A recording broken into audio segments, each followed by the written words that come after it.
Welcome to Finding Elevation, everybody. Today, I'm really excited. I think I say that every time. Really excited about this conversation because I'm talking with two fellow mountain athletes about a really cool trip that they took to Mount Aspiring in New Zealand. So welcome, Natalia and Sarah. I have worked and coached Natalia for 3 years. Yeah, 3 years. And so it's been really fun for me to help you get mountain fit and to set these big goals, and also to have just a baseline of fitness that allows you to go do fun, interesting things. And today we get to talk about one of them. So welcome. And I like to sort of give everyone a little background because I think how we got to where we are is always interesting and sometimes circuitous. So maybe Natalia, you can start us off by just a little background about you as a mountain athlete, and ultimately I'd like to know more about how you and Sarah connected, and then we'll get into more details about Mount Aspiring. Yeah, I really struggle with that word athlete. I am just a person who likes mountains a lot. I'm from the Pacific Northwest, and I have been tooling around the mountains pretty much my entire life and have spent a lot of it going through various phases of doing different things. But in the last maybe 10 to 15 years, doing more mountaineering through the Mountaineers. And I actually met Sarah technically not through the Mountaineers, technically through her now husband, my friend from college, but definitely got to know during our time at the Mountaineers and climbing with her and just getting out on trips together, both as part of the curriculum for the basic and intermediate course, but also just as friends and spending time in the mountains doing everything from alpine rock to glacier travel to just taking a lot of weight up and down mailbox a lot. So spending a lot of time just boots on the ground sort of situation. It's fun. And maybe for background for people who aren't from Seattle, tell us a little bit about the Mountaineers. Oh, sure. Actually, I will let Sarah answer that because Yes. she is much more versed in speaking about the Mountaineers as somebody who has spent a decade, I think, working there and working with the youth program. Awesome. So yeah, I do work at the Mountaineers. I run youth programs down at the Tacoma branch. The Mountaineers is a large outdoor education nonprofit. We have about 15,000 members along Western Washington in 7 branches from Bellingham all the way down to Olympia. So the Mountaineers kind of aims to make the outdoors and mountain sports more accessible and more welcoming through education by providing structured classes and courses for people who have never backpacked, never climbed, never been mountain climbing, and we can take you from, zero to climbing Mount Rainier. And we do adult programs, we do youth programs, put efforts toward conservation and advocacy and protecting public lands. And we are almost entirely volunteer run, with the exception of youth programs. Very cool. We're really fortunate, I think, in Seattle to have an organization like the Mountaineers. And, I get to work with people from all over the world, and it's pretty rare to have that kind of an organization. I think that's volunteer run and so focused on education and just on teaching people to build confidence and get more comfortable on various types of terrain in the mountains. So thanks for all the work you do. Thank you. You're welcome. The two of you started climbing how long ago? Climbing together. Sorry. Maybe 2014, Yeah. 2015, something like that. So a long time ago. Yeah. And you've worked towards, I would say Mount Aspiring, was that the biggest objective the two of you have decided to take on as partnership? Yeah. Yeah, I would definitely say so. Yes, I would absolutely say so. Flying across an ocean and multiple time zones. Yes. To do something you have very little information on. Yeah. And so you're both committed mountain athletes, experienced mountain athletes. How did this come about? How did you go from the normal climbs you would do in the Cascades to, like you said, getting on an airplane, crossing multiple continents, and going someplace neither of you, I think, had been before? Totally Sarah's fault. Okay. I love it. We can blame somebody.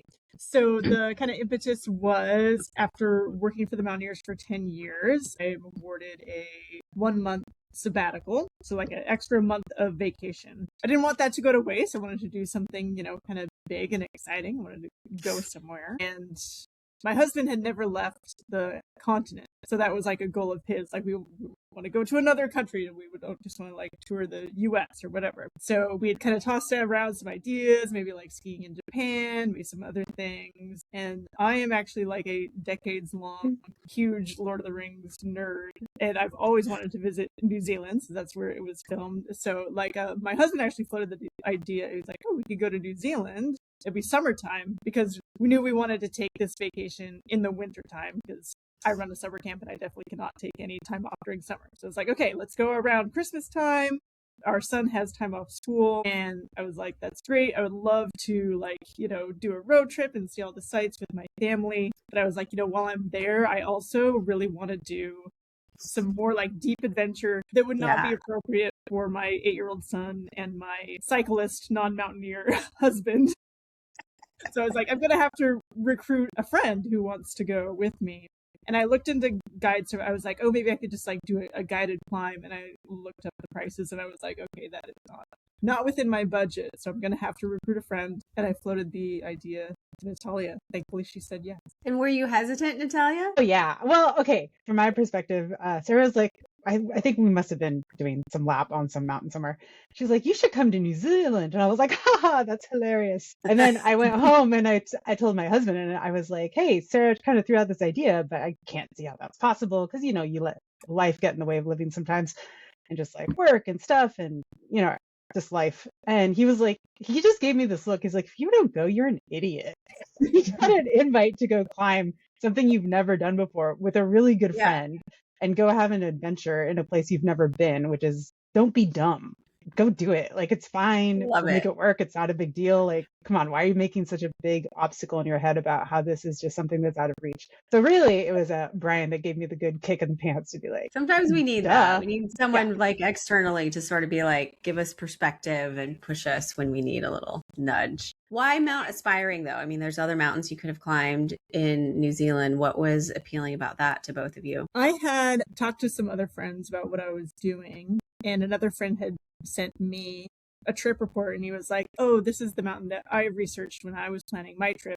And he hadn't ended up going, but he just sent me all the data that he had collected. And I was like, oh, this sounds like, at that point, I was just like in a very exploratory, just like looking up mountains. And he sent that to me, and I was like, oh, that sounds really, like, technically that sounds within my experience and my abilities, like relatively mellow glacier travel, 4th class rock, some scrambling, like a long trip, but like technically, like it didn't scare me like Mount Cook. I was like, okay, I definitely am not going to do that on my own. It sounded like a epic adventure, and it sounded within my capability. Oh no, and it doesn't require a permit.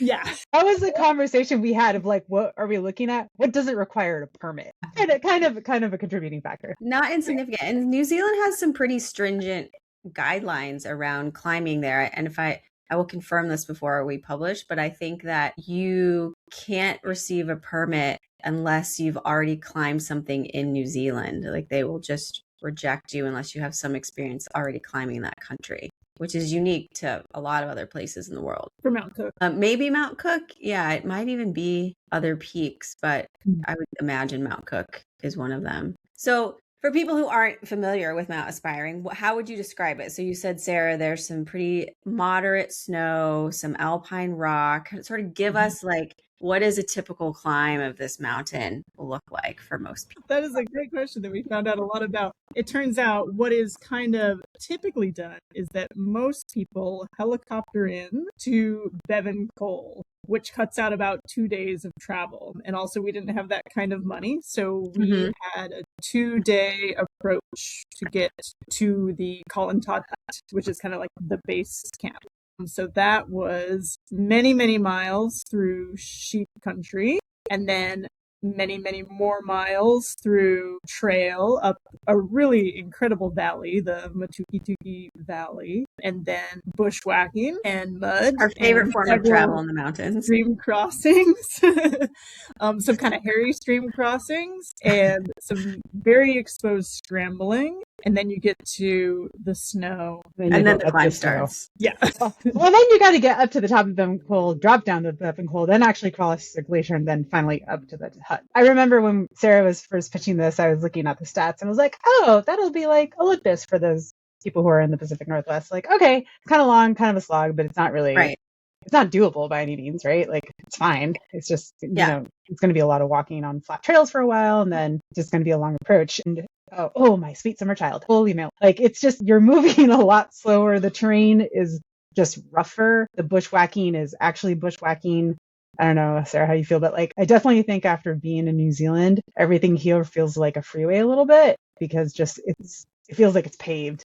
because you don't have to route find in the same way. You don't have to bushwhack through things that look and feel very prehistoric, huge trees and leaves and just terrain. Yeah, I think if you look at the stats, you're like, oh, that doesn't seem that bad. But the moving was incredibly slow. Being able to move over that terrain was really, really slow. I don't know. It felt very slow. We also had 50-pound packs, though, so that was probably a contributing factor. And you mentioned when we were speaking, Natalia, that the stats don't do it justice. What did it really feel like to be there that the numbers didn't fully describe to you? It felt much more remote, one, because we didn't know that people just helicopter up because it's long. So there was a little bit of just, we don't see people after a certain point, which was awesome. Actually, that was great. But the travel for even the section before we got to the head of the valley, it's kind of tough. It's just slow. It's really muddy. It's really rocky. There are no tracks. This is, talking about different cultures. And I think in the Mountaineers, or at least with the groups that I'm used to being with, we have access to recent tracks. You can look and see what recent reports were. You know what the conditions of the trail were. There's pretty good local community that you can just knock on somebody's door and be like, hey, what'd you do last weekend? How was it? And that really was not the case. At least I found and we found out. Maybe it was a timing issue. Maybe it was, community, but that we were tapped or not tapped into. But I don't think it was, because we had Daggy as an incredible resource. Right.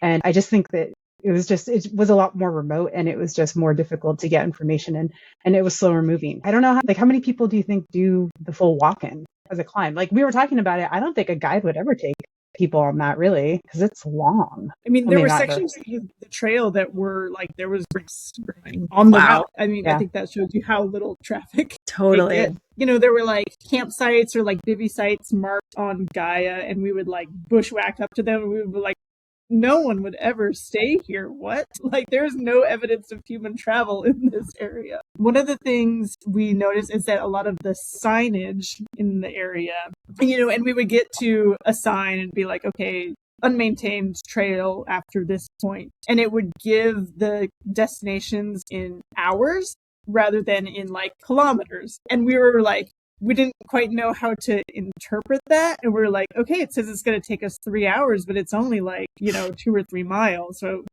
I guess kind of arrogantly would be like, oh, I'm sure we can do it in more than 3 hours. And no, because it's up and down, it's over mud, it's taking your shoes off to cross a stream and looking up and down the stream to find a safe crossing. And yeah, it absolutely took us every minute of whatever those signs said it was going to take us. So that's a totally unexpected situation, right? Like you both are very skilled at, understanding beta and reading a map and assessing a mountain, and you get there and it's something very different than what you'd expected. So I'm curious, I think some people, we talk a lot about this sort of mindset of like being compliant and accepting and being able to grow. And I think that suits people well in the mountains, but other people are like really get hung up when something's not going according to plan. So how did you individually manage that? And then how, was there an impact to you as partners when you realized oh, this is not going to be a simple, it's not Mount Olympus. Yes, what are you going to do? You're going to keep going or you're not? I don't know. Maybe Sarah could be like, no, you were really cranky, but I don't know. I feel like it is what it is. I think on that trip, we were really good about eating and keeping the fire. Thank goodness. Think because it was so beautiful and so new, I was so happy just to be there that my stoke stayed pretty high. There was another climb that we attempted a few days later where we got turned back. And at that point, after getting turned back on Mount Aspiring and then again getting turned back on Mount Earnslaw, I definitely had a low moment where I was like, okay, the frustration is starting to really add up. But on Mount Aspiring, I still felt like I was really in that. We were both in a good headspace as far as taking the punches as they came, I think. We really thought about them as punches as much as okay, this is just different, right? Yeah. This terrain, really parts of that Matukituki Valley are feel prehistoric. It's huge brush. It is huge, big subtropical plants with gorgeous waterfalls coming down everywhere. You're surrounded by some of the most beautiful things, and you're not going to see anybody. So it feels amazing. Mm-hmm. And it's a totally different type of terrain. And, we definitely spent a lot of time staring at rock going huh, that's interesting. How did that get formed? So what kind of stone do you think that is? Why do you think it's built that way? Anyway, plenty of places to entertain ourselves and just, be able to be in the place. But it's also just kind of one of those things oh, okay. I mean, what are you going to do? It is what it is. Right. You gotta kind of deal with it. get hung up on like, this isn't what I expected. Like, what are you going to do? Right. Like you said, Natalia, like you're either going to continue or you're not going to continue. Like when you boil it down like that, it's a pretty easy decision. I think a lot of people have a hard time with that kind of change or that kind of unexpected situation. And it does adversely affect them and then eventually the whole team. So good for both of you for like, you know, just really enjoying the moment and taking everything as it came. I'm curious if, like, in your mind, had you envisioned being around people more? Yeah, I wasn't expecting to go a full 24 hours without seeing anyone else, which we did. I feel like I thought we were going to meet more recreational climbers. We've talked a lot about this actually, because in every single climb we did, we only found guided groups and it was like 1 to 2. It's just, I was expecting to be able to run into people like kind of serendipitously, like, oh, sweet, you guys just got off this at the parking lot. How was it? Blah, blah. There was really none of that. The only place that we found a little bit of that was at one of the gear shops in Queenstown, where we went in and were asking for a bit of beta/information around a different route that we did. But yeah, I guess I also didn't expect us to be without people for that long, but it was really cool. I have no complaints about it. Like, it was kind of like, are we doing this the right way? Like, I think so. Just, what are you going to do? Keep going up or turn around? I don't know. I had kind of assumed that because it's a fairly famous and fairly popular mountain, I mean, it's not as famous as Mount Cook. It has its own national park named after it, a somewhat famous climb. And yeah, I was definitely expecting to see more people. And also, I feel like a lot of the beta we read was that the Colin Todd hut will fill up. So you might have to camp outside. So I was like, okay, well, there's going to be a lot of people doing it. It's a popular climb. Yeah, and that just wasn't.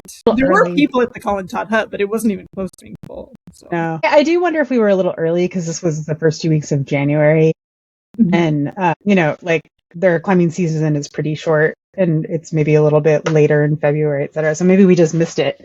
I mean, you know, it was also really late spring. Like we had talked to Daggy about how it was actually a pretty late spring. It had been pretty crappy weather, which I think is just the story of New Zealand, to be honest. Like all you're doing is waiting for like 3 weather systems across 3 massive oceans to all collide over your like little island set. Not so little, but you know what I mean. So maybe it was just a thing of timing. But it is true, like the Colin Todd hut didn't have a ton of people in it. And again, not pretty much everybody we met was on a guided trip. There wasn't the recreational kind of aspect that I thought we would get. And that might just be also an issue of numbers. You know, New Zealand has 5 million people? Seattle metro area has 4 million people. And the Cascades are 45 minutes from my house. So, you know, the access to get to the South Island, you still have to fly from the North Island and walk 2 days up to a hut through a valley. Yeah, Queenstown and Wanaka are not that big a town. And they are fairly large for the Southern Island, right? Christchurch and Queenstown. Did people, when you encountered people who were guided, did they like think you were crazy for not being guided? Or no, it wasn't a thing? No, we talked to one person in Colin Todd who did not go on the climb. Like her partner went up with a guide, and I think there was another group that we didn't really get to chat with because we got into Colin Todd a little late and they left before we did. And funny enough, I also feel like everybody we met was like from the Pacific Northwest, from Vancouver or from, you know, Golden or just kind of from this general area. And so typical. I know. We all just follow each other around. What happened then? You get to the hut, and then what happened? Got in late. Yeah, we did get in late. We had discussed not pushing on to the hut and staying at Bevan Cole if we wanted to have any chance at something that we needed to push on. So we got in there about 8 o'clock maybe? Yeah. Yeah, it's pretty late. It was pretty late. It was a long day going up. You go up to the head of the valley and then you have to do the scramble, which is steep, but it just takes a while. And you're wearing 50-pound packs. And you're wearing 50-pound packs. Oh, and you're over a creek that the whole time I was like, oh, if we fall, I'm going to die.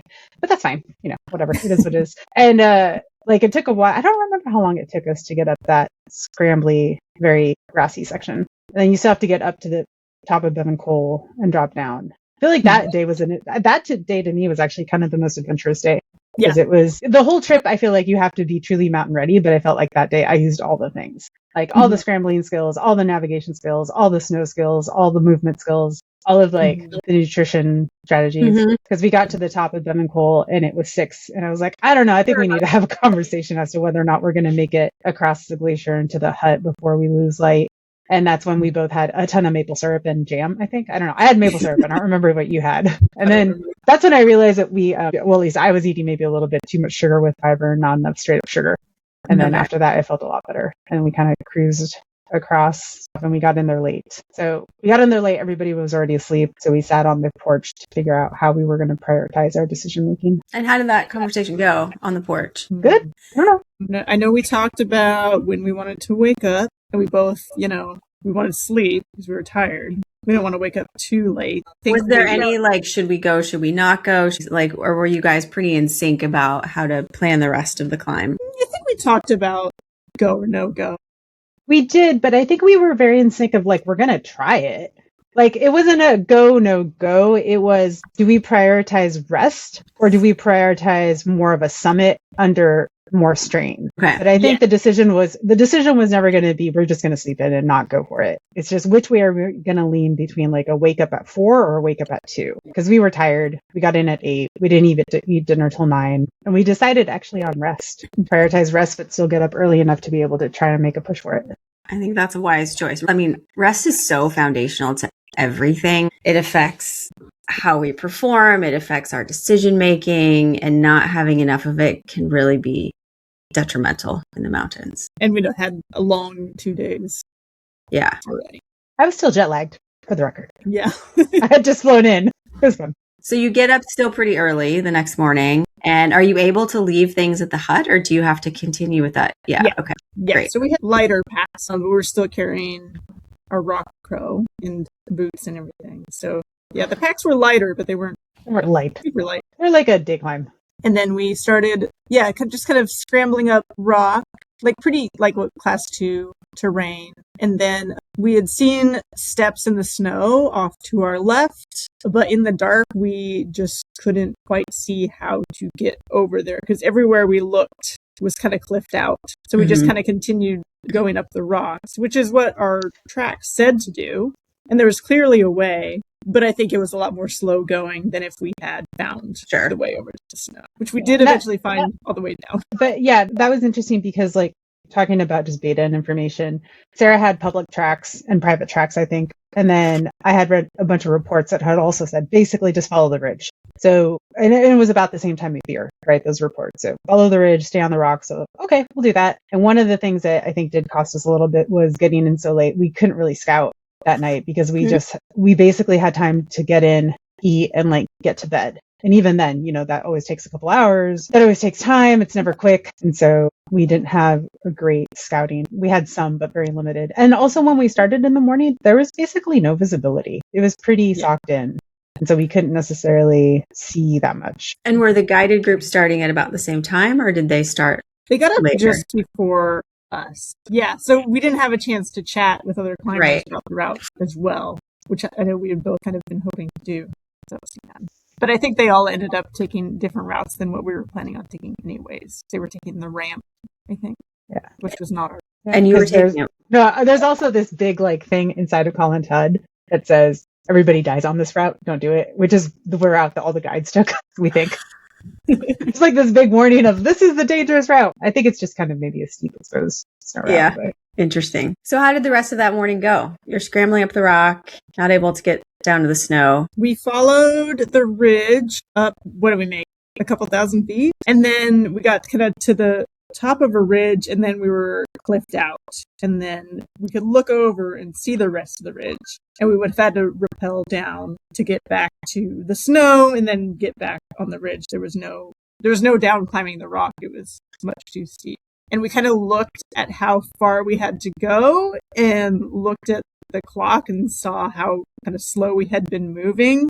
And we're kind of doing the math on how long it would take us to get to the summit and get back. And we also knew that weather was moving in. I think we had decided the day before that we wanted to prioritize getting back down the scramble section on day 3 because weather was moving in on day 4 and we didn't want to do that steep scramble down in the rain. So that kind of pushed our decision to call it at that point because we knew it was still going to be a long way, a really long day just to get past that scramble portion there. And how is that? Like, did you both just look at each other like, okay, it's time? Or was there some conversation or some debate about? Yeah, I mean, I think we're pretty good at communicating. Sarah and I, like, Yeah. we've spent a lot of time in the mountains together and just like as friends. I don't know. I think it was a pretty clear decision hierarchy, right? Like, I don't think anybody was upset with that decision. And to reiterate, the weather was a real pressure. You know, we had been looking for a weather window, and our initial plan had been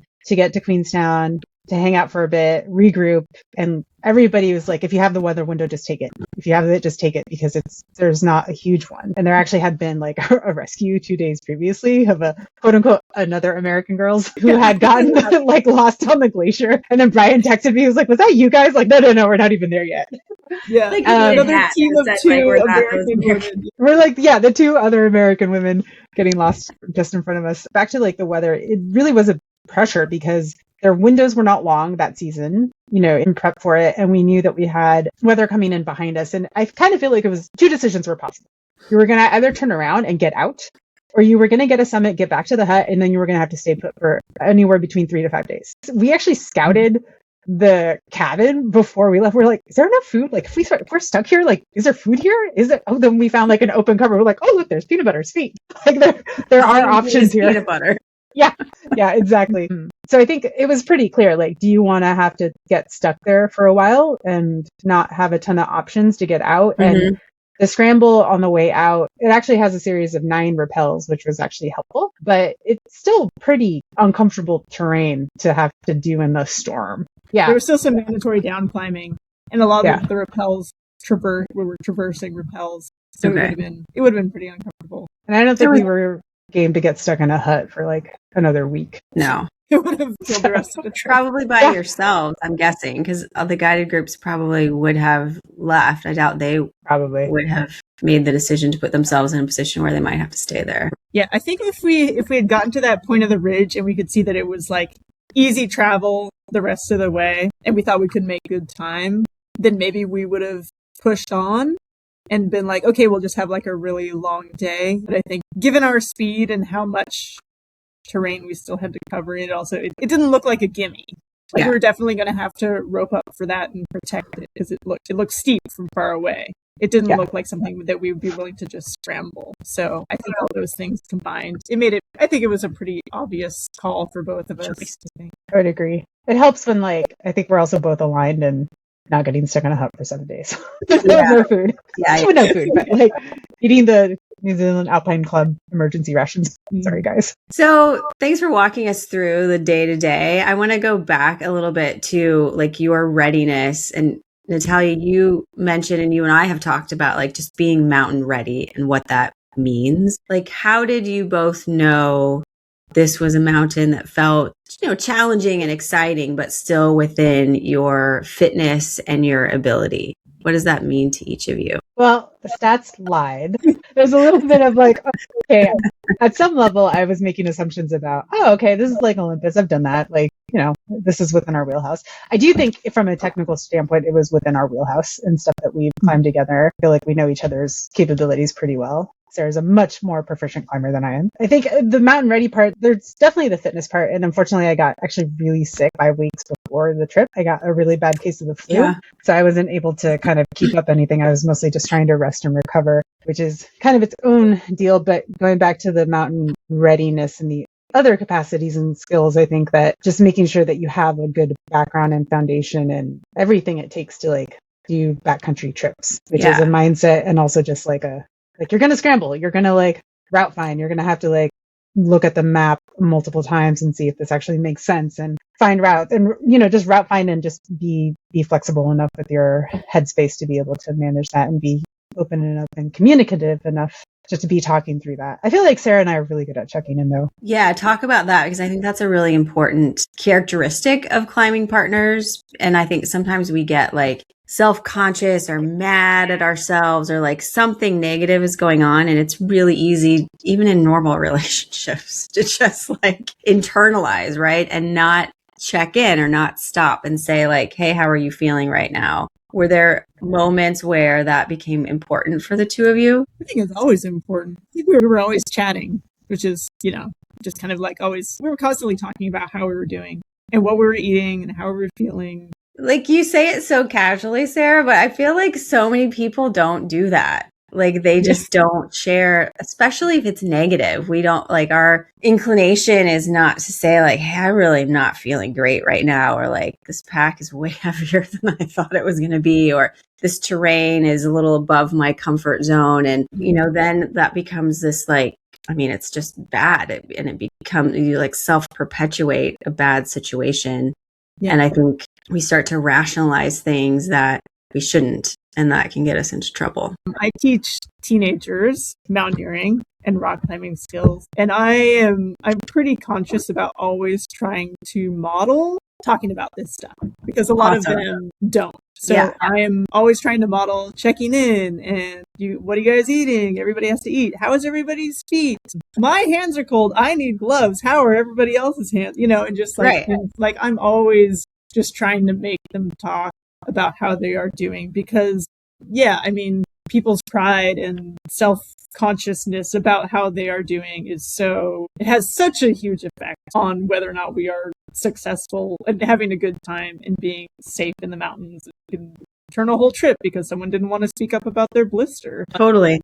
So I am, and I still need my reminders. I'm not going to say I'm immune to having pride or being self-conscious, but I'm always trying to be aware of it, try to overcome it and be upfront about like, hey, I'm not feeling good right now, or I need something right now, and I need to deal with my personal, shit right now. And if I don't do it, things are going to get worse. And I think Natalia is kind of the same way. Definitely. I feel like one of the greatest lessons I've learned in my life in the mountains was absolutely like be honest, know thyself at a very deep level, know what you need, know who you are and what you need at that moment, and say it. You have to be honest with yourself and you have to be honest with others, because if you're not, you're just going to put yourself in a hole of despair, quite frankly. Yeah. And if you don't vocalize, it's nothing as good is going to come out of that. You got to be honest with yourself and you got to be honest with your partners. Yep. And ironically, like I think we resist being transparent because we think it's going to be detrimental to the group in some way. But when we don't say something, we don't give the group a chance to help us get out of that situation. And then that automatically becomes detrimental to the group, like the blister example, right? Something as benign as a blister can turn the whole team around if someone is, unable to walk or needs help. So I commend both of you for having that type of climbing partnership and friendship, because I think it's just so critical that we're able to talk openly and transparently, especially when things aren't going well. Yeah. I think one of the things, Sarah, like one of the phrases you use a lot, and we actually just got back from taking some kids up on Saturday on a climb. I think one of the things that just gets repeated is just, we have to take care of each other. Like that's what Sarah's always saying, that like, we just have to take care of each other, which means you have to understand if you need to be taken care of. Like, hey, you know what? I can't move right now. My feet are dead. Like, I can't do this right now, which I totally have had to say. And I had to say it actually on the hike out, because there was one day where I had sprained my ankle. Oh yeah, I was in October, I sprained my ankle, and then I got the flu in December. So I was just like a hot mess coming into this trip anyway. And there was one day on the hike out where I was like, I just can't use my ankle right now. I have to stay off. And Sarah's like, cool, I got it. And you got to be able to say, sorry, can't go get the water. I can't do that. I can organize inside the tent, but I can't really move right now. My feet kind of need a break. And if you don't say that, then you're just going to make it worse. Absolutely. You're going to make it worse. Yeah. I know we had a moment where we had got to camp and you were like, you were pretty pooped and you were like, I don't really feel like eating. And I was like, well, I have mashed potatoes. And you were like, oh, actually, that sounds amazing. And I was like, I made mashed potatoes. And you were like, oh, I'm sorry, I'm so useless. Thanks for taking care of me. And I was like, you know what? I know that tomorrow there's going to be a time when I'm useless and I need you to take care of me. And we just pay it forward. Absolutely. Such a good lesson just in life. So switching gears a little bit, you, Natalia, said, I love this quote, that the outdoors resist mastery, and that the day you become an expert, the fun stops. Yeah. What's the point in becoming an expert when you don't learn anything?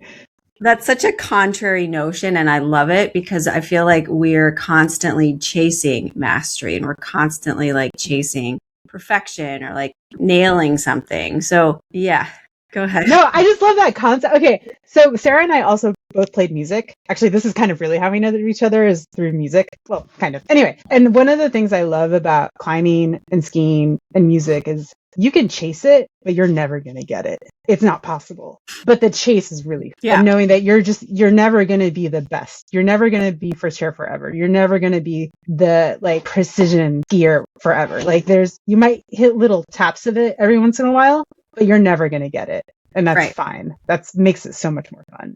And then you're always learning because it's always changing and something always changes. I feel like this a lot about skiing, which is like the thing I truly love.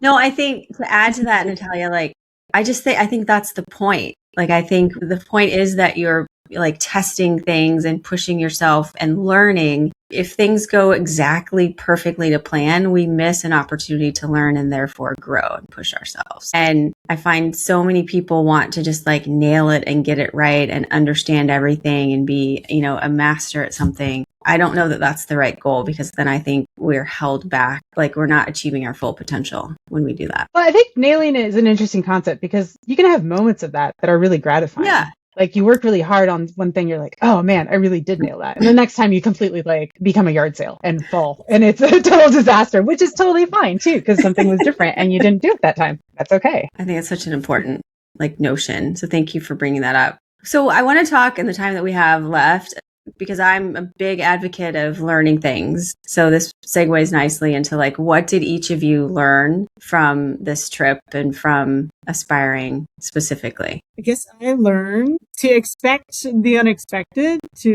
that like everything you think you know about your home range does not necessarily apply. And I know when I told people I was going to New Zealand and I was like, oceans, mountains, glaciers. And they're like, well, that sounds a lot like home. Like, why don't you go someplace different? It's like, well, it actually is really different, but in kind of like subtle ways. And that's what we learned is that, like, yes, it's glaciated mountains. You're hiking up a valley. There's trees. It's a similar climate. But the things that were different were, so unexpected. And I think just learning to, expect to learn things that you were not planning on. And you don't know what they're going to be until you get there.